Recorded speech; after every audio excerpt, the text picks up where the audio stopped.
Hey mga guys, anihan na po niyong Kuya Dance. I am proud bisdak boy Kuya Dance. Anihan po dito sa Sapano kay samtang gila ay manta sa balay. Anihan na po ta. Tapos ulan-ulan begini haska mo delikaduha kay dangog kay bato. Pero okay ra. Basta malingaw lang tani sa paano. Basta mo tanang kung lubog nga lang sa pa alangan. Lubog ni si kay guaman kanang bago ra pwede nakabaha. Kay nabuntag man ang ulan, mo nakabaha ni siya. So aniya ta dire. Nga kuan pabugnaw sa tagadiyot. Bahala ko rin isa naginusarag yung kuan ikaw wala ko sanada nga masabay sa kuha. So nata des babaw. Ato ni gani anang pinakanin nga view dire sa babaw. Diri ata mapabugnaw sa tong una-una ug atong kalugot-got sa tong una-una. How?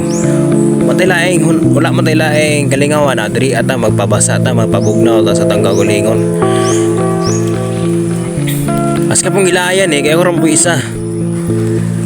Wamboy ko sanada nga masabay so ako na lang nanginusara kay kuan para malingaw pud ba kay gila ay nang was balay na pondo ba kay kuan napadakaw ti diyan diri ata sa mo tada nga asan dapita diri ani sa kuan sa San Antonio Lac Davao de Oro kitawag ang nga sapa nga binaton kay gibinat-binat ning sapa so karon medyo gidon tugnaw na mo na ya gigutom pod makauna-una na bugo ning muli na pod ta kay lami na kay ikaon bisag kadiyot ra gani tugsaw sa sapa gigutom na mango o na tara muli na ta.